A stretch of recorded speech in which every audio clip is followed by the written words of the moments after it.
Hello, and welcome back to Troupe Talk. My name is Chase, My name is Cohen. and this is our lovely guest, Kristina. Say hello. Hi. Um, Kristina, tell us a bit about yourself. What's something random you like? Something you like to do in theater, whatever. Um, I am a senior in high school at West Boylston Middle High School in West Boylston, Massachusetts. And our theater program is actually really small, so I kind of just do everything. I've been on stage, I've done lighting, I've done sound. In our current production, I'm props mistress. Interesting. So I just kind of do everything, bounce around the entire theater because I love all of it. Cool. What kinds of hobbies you got? A hobby that's kind of turned into my career is I started doing makeup and hair in like 7th grade. And I've just kind of snowballed. It was started out as a hobby, and now I've invested most of my life into it. That is fair. Actually, I have some more questions later about that, so we'll probably come back to that. So I think for now, you mentioned that you've been both on stage and like backstage and like doing lights and whatever. Do you have any favorite stories from all that? One of my favorite that I like to tell about like kind of like a tech horror story is my sophomore year fall production. I was doing the microphones because our like sound effects and microphones are separate at my school. Mm-hmm. So our microphones are all on an iPad, but so I was trying to do that during tech week and opening night, and our tech director was sitting there making origami birds out of sticky notes the entire time. And at one point we were getting feedback, and so she took the iPad from me and was trying to fix it, and I missed like 2 mic cues, and then she got mad at me. And I always say, like, don't do that. Don't be the tech director and be distracted. The next year I ended up helping my friend be the tech director, but it was not a good show. Oh, you'll you'll love to see it. Just the Everything just fell. Everything just fell. yeah. Yeah. This one's probably gonna come out of nowhere, or maybe it won't if you've been keeping up with the show. If you had to choose, if you had to make a decision between these two things, would you rather have cheesy bread or garlic bread? Oh, I'm trying to think. What was the last thing I ordered from Domino's? Probably garlic bread. Let's because go! You can always like add cheese to the garlic bread. Ah! Yeah, we started off strong. We started off strong with the garlic bread, and then you brought in the add cheese to an argument. Every time. There's Every always the time. cheesy garlic bread compromise that we constantly hear. Yeah, Every but I mean, single time. I usually go for garlic bread. Just anytime there's pasta at my house and my parents go grocery shopping, I'm like, if you don't get garlic bread, I'm starting a war. And that's a mood. Peace That was is- never the option. That is peace was never an option. And then they get home from the grocery store and I'm like, did you get garlic bread? Did you get garlic bread? If I have to make it myself, I will. And usually garlic bread's there, and sometimes my mom is like, no, I didn't want to. And I'm like, oh, okay. Didn't want to. I mean, if need be, you can always just like, if you have like garlic in your pantry or whatever, you can just, take some of that out, take a slice of bread, just put some garlic on that. A little bit of butter. Yeah, usually when that happens, what I do is I'll make a piece of toast, and then I'll butter the toast, and put garlic powder and garlic salt Yes. on there, and then a little bit of Parmesan cheese, and it tastes exactly like garlic bread. Oh, that's a wonderful idea. I don't know why I've never thought of the Parmesan cheese. I'm just sitting here So being good. really uncreative. So like, good. yeah, I totally do that. Yeah. I just did it one night, just like out of nowhere. I was like, you know what? I'm gonna try and do this, and I just like did it, and we had this like fancy Italian bread from the bakery down the street from my house, and it had like oil around the edge too. And I just like and I fried it like on a frying pan, and then I did it, and it was the best garlic bread I've ever had in my entire life. And I made it at like 2 a.m. It was so good. I literally just ate, and yet somehow you are still making me hungry. I had a grilled cheese with pepperoni, and now you're just like, you know what? I don't own a car, but might need to go to the store. Yeah. Can you tell us a bit about how shows function over in Massachusetts? You don't have to tell us the difference between Massachusetts and Oregon. Just kind of tell us about how shows work at your school. So my school is very small, considering we're a middle high school. Mm-hmm. So, and because it's so small, our auditorium is in the center of the school. Mm. So, like, everything's a big loop around it. And our stage is also pretty small. We don't really have that much of a backstage area or green room. So, our goal is to make our sets as small and manageable as possible so we can stick them out in the hallway and they won't be in anyone's way. So usually what we do is we have the cast, they have their dressing room, we have a girls' dressing room and a boys' dressing room, and we set that up in the cafeteria. We, like, move the tables. We set that up in the cafeteria, and the actors are just kind of, we go in there and we get ready, we do our thing, and then we have stage crew and our stage manager and our props mistress or master, whoever it ends up being. They're out in the hallway with the prop bins and all the sets, and everything gets moved, and actors are encouraged to stay in the cafeteria and not be in the hallway because they get in the way. Mm-hmm. And so our little backstage area is not that big, and there's always, like, stuff back there anyways, just because there's no storage in our auditorium. Yeah. So we have to, like, walk behind the projection screen we have, which moves when you breathe near it. Yeah. So we have to be careful of that. And then on our right stage wing, we have the cage, where all the electrical stuff is, that if you accidentally bump it, our lights flicker. My school is 70 years old, and that hasn't been fixed. Oh. So we make it work. If you have to, you're not allowed to be in the wings unless you absolutely have to be. And our sound booth, lighting booth thing is down in where, like, the pit on one side, and then the orchestra is on the other side of the pit. And we have a spotlight room that's like 80,000 degrees. And there's a single spotlight in it, and everybody's kind of everywhere, and we make it work the best we can. A lot of times we have to reposition the curtain so you can't see anybody.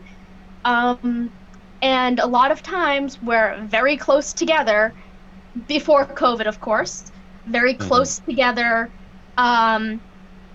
trying to be in the shadow. Mm-hmm. But also, it helps that it's a small school, so we're all very close to each other. So personal space isn't really an issue because we don't have room for that. Mm-hmm. There was a lot there that was like, oh yeah, that's very, very similar to what we do here. So, all right, we're going on a very fast pace here. We're already to the point in the video where I stop.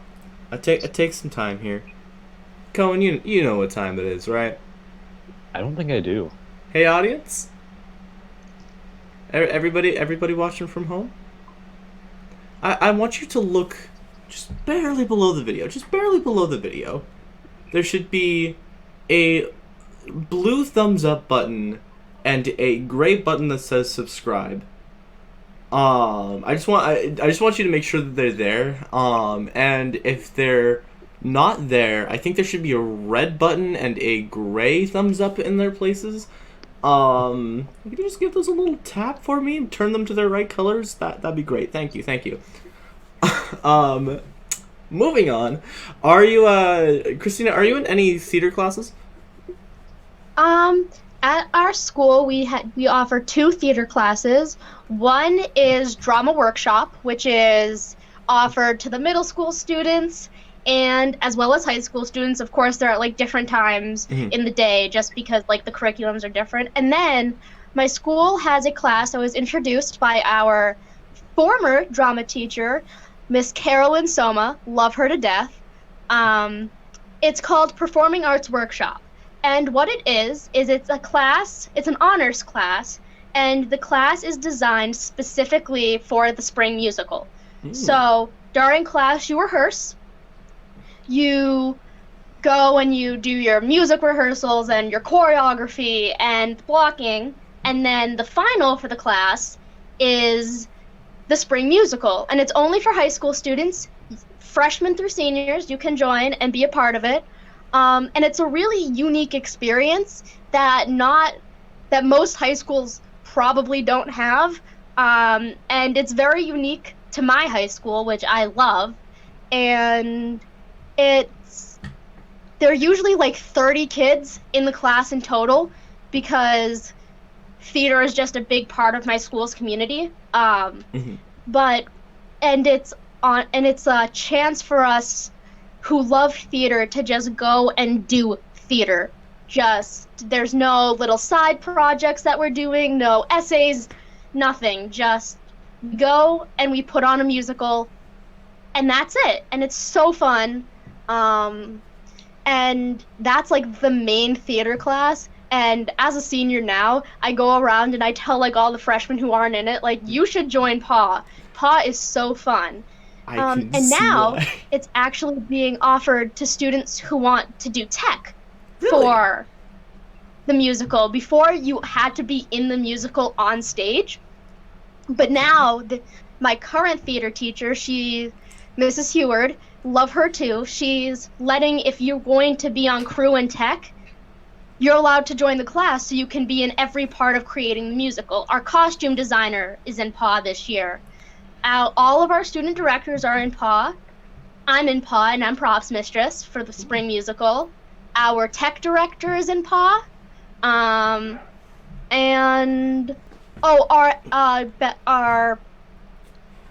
publicity person is also in PAW, and our backdrop person, I forget the technical name. Role was given on the script, but she's also in PAW. And it's so much fun because while the actors are rehearsing, I'm going through everything and getting props while I'm seeing what's happening on stage, so I can pinpoint exactly when things need to come on and off. It's a very great experience. I can see why. That sounds like a really, really good setup for a theater class. Yeah, that's really cool. So I'm gonna go into the next question here. Just opening up, you mentioned that you're interested in cosmetology. You mentioned hair and makeup. But if you go into a little more detail about the field for those who don't really know about the field.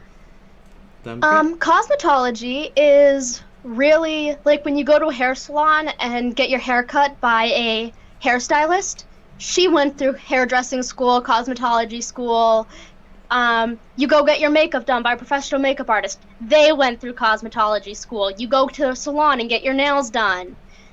Those people most likely went through cosmetology school. And it's how most hairdressing schools work. They offer makeup and nail classes as well. And it's like their own mini salon run by students. And they teach you how to professionally cut hair and do makeup, and how to make things clean and sanitary, and how to run a salon. And it's a great field for anyone who is interested in hair and makeup. I highly recommend, because you do make good money. And it's a field that is full of opportunity for anyone. If you look at any celebrity who has a hairstylist or makeup artist or a nail tech, they've all been through cosmetology courses, and they can do some pretty amazing things. And I highly, highly recommend, because it is so much fun to experiment and learn and kind of just play around. And also, it's also that piece of you can really help someone express themselves and be more confident. And you can do it in a way that's not going to cause damage to their hair or skin. And it's really nice. Yeah. That just makes me think about how someone I knew in middle school got a haircut, and he knew something was wrong the second the trimmer touched his head, because it just hacked off a huge chunk of hair when he called for like just a small trim. And he came to school with a mohawk. He felt like something was wrong because they got the hairdresser got it wrong. They got people mixed up, or the orders mixed up. So when he sat down, he kind of zoned out for a second. It was like, okay, let them take control. And then just, and then he realized, oh yeah, this is not what I'm getting. That's not good. That is. Someone got a stern Probably talking to that day.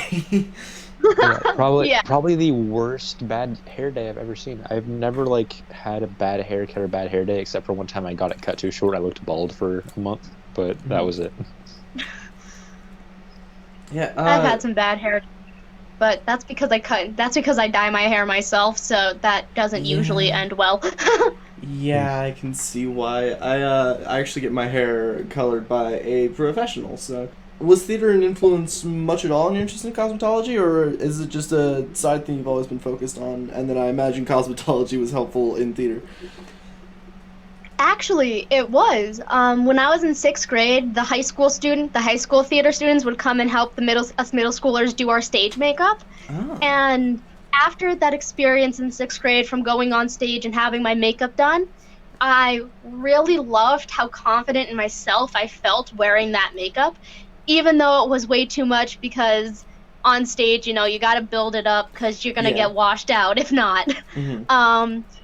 But I remember seeing how these high schoolers were doing it and seemed like they were enjoying what they were doing, and I was like, maybe I should try. So 7th grade, I started experimenting with makeup, and eventually I got better and better.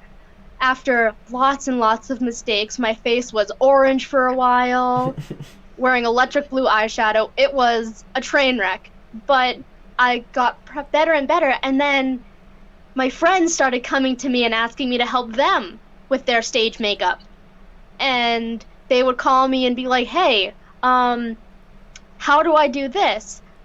Recently, I taught one of my friends who's just starting to get into wearing makeup how to do her makeup.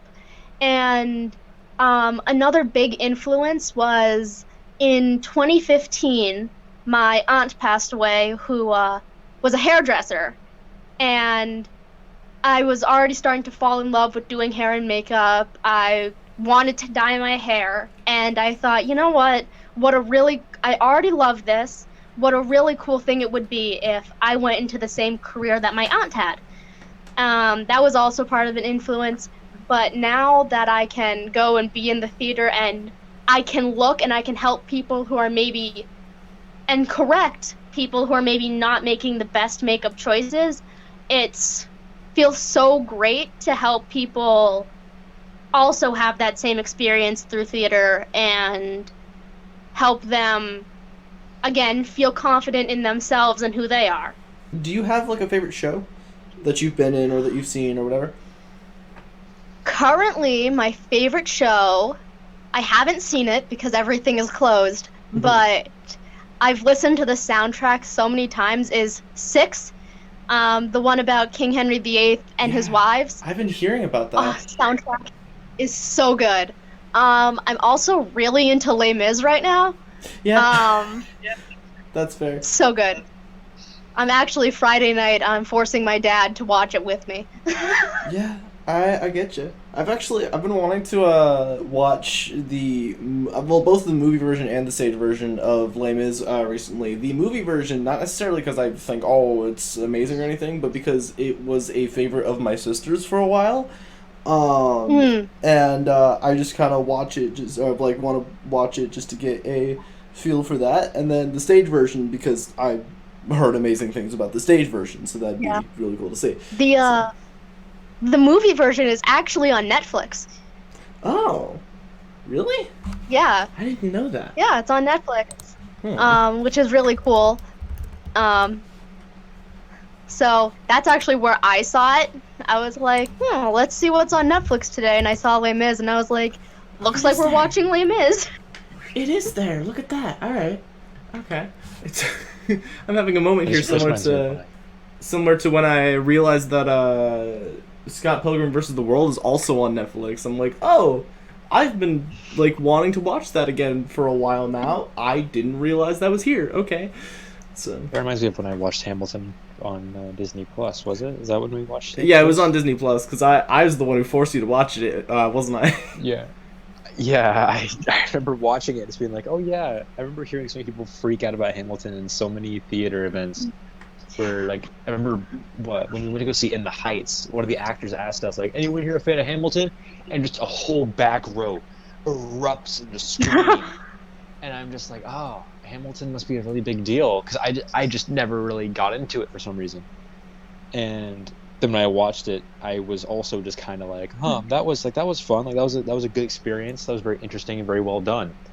Mm-hmm. But I didn't get emotional, which is what a lot of people tended to do, but I did not somehow. Yeah. It's funny. I cried during It's Quiet Uptown. Just full on sobbed. During the closing sequence, my dad, who prior to watching Hamilton, had only cried like 2 or 3 times within my lifetime. To your knowledge, at least. Yeah, at least to my knowledge. So he actually cried during that closing sequence, and like me and my mom and my sister all looked at him just like, are you crying? And he just goes, I really love history. And I'm like, so that was funny. But yeah, I didn't really become like hooked on like, you know, the Hamilton soundtrack and the story until watching it a second time with Cohen. Because like watching it with Cohen, I'm like, oh, I get every story beat here. I can actually like better understand the lyrics. It's like, or like I understand what's gonna happen here and here. I realize the foreshadowing and all that, and I'm like, oh, this is really, really, really cool. So, you know, I'm of the opinion that it can sometimes take a second watch of a show to truly enjoy it. But yeah. Maybe I need to watch it again and it'll click better, but it just makes me think about how people would listen to that soundtrack so often. Meanwhile, I'm still sitting here like a year later, still listening to like Dear Evan Hansen and In the Heights. yeah, I love Evan Hansen. I every year, starting. I'm trying to think what senior class was it that also went. I think it was the class of 2018. No, class of 2019. No, yeah, class of 20. I have no idea. But we went on a trip to New York as like the theater program, as well as the kids in chorus and band were invited to come as well. And what we did is we went up to New York City, and we did a workshop with one of the music directors from Dear Evan Hansen. We learned You Will Be Found, and then we went and saw the show. And I was still crying a half hour after the show finished. Yeah, fun fact actually, I think this is like the kind of the moments where Cohen and I got really into musical theater. Like my sophomore year, his freshman year, everyone except the seniors, because they like when they were juniors, they got to see Hamilton the year before. So everyone except the seniors got an opportunity to go see Dear Evan Hansen, and Cohen and I hopped on that train, just like, yeah, we want to see a musical live. Yeah, Chase was just like, you're gonna go see this. And I'm like, oh, what is Dear Evan Hansen? And he was like, you'll find out soon enough. Yeah, here's the thing. I didn't even really know all that well. I just knew that it was, I just knew that people liked it, and I knew that it was, you know, like a vague idea of what it was about, but I didn't really, like, know all about it. So it was a pretty fun, like, thing for me to watch as well. Yeah. And then, you know, we loved, Sincerely Me, so. Yeah. Oh, we did karaoke at our friend's birthday. Not even just at a friend's birthday. We kept doing that like backstage and stuff before shows. Oh, yeah. Like Before I saw Dear Evan Hansen, the only songs that I knew were Waving Through a Window and Sincerely Me. Those were the only 2 songs I knew, and I had no idea how actually like heart-wrenching and sad the show was. And then I was like, oh, this is gonna be fine. And I went in, and as soon as So Big So Small started, I was like, ouch. Yeah, I got mildly emotional at that show. I got a little bit emotional at some points, but also oddly I took emotional. moments. No reason why. I felt emotional at points, but I also took a moment to like realize, like, during Sincerely Me, you have to realize how screwed up that scenario is. Oh yeah. Yeah. It's such an amazing song. It's so like happy and cheery, and like me and Chase would just go back and forth on that like so many times, and then we just sit back and like, oh yeah, he's faking someone's note. Like that's Yeah, not he's making okay. emails about From a a dead kid. kid being friends with him. Yeah, it's very messed up, but also Jeremy is a mood. Yeah. Mm-hmm. Yeah, but because of how heart-wrenching the soundtrack is, it's really good. I just have a hard time like finding myself coming back to the majority of the soundtrack because it's heart-wrenching, and I typically, when I'm sitting there just trying to listen to music, I'm like, oh, let's go for this upbeat song or just this regularly calm song. I'm not looking to cry while I'm playing video games. So. Yeah, one of my favorite cut songs from Dear Evan Hansen is actually in the bedroom down the hall, and it's kind of like, does anybody have a map, because it goes back between Connor's mom and Evan's mom, but they're literally just talking about like, but they're like, it's so sad because Connor's mom is in his room talking about him when he was little, as well as Evan's mom, and I'm like, oh my god. Tears. Yeah. They're like, you're scared of the dark, so we put like Ninja Turtle nightlights in your room, and I'm like, no. One song that's criminally underrated in my opinion is If I Could Tell Her. Oh my gosh, yes it is. I want to learn that on my guitar so badly. Yeah.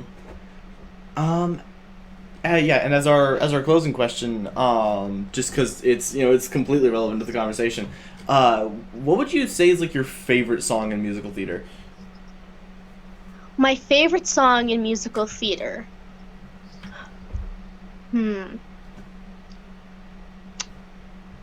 It's probably Castle on a Cloud from Les Mis.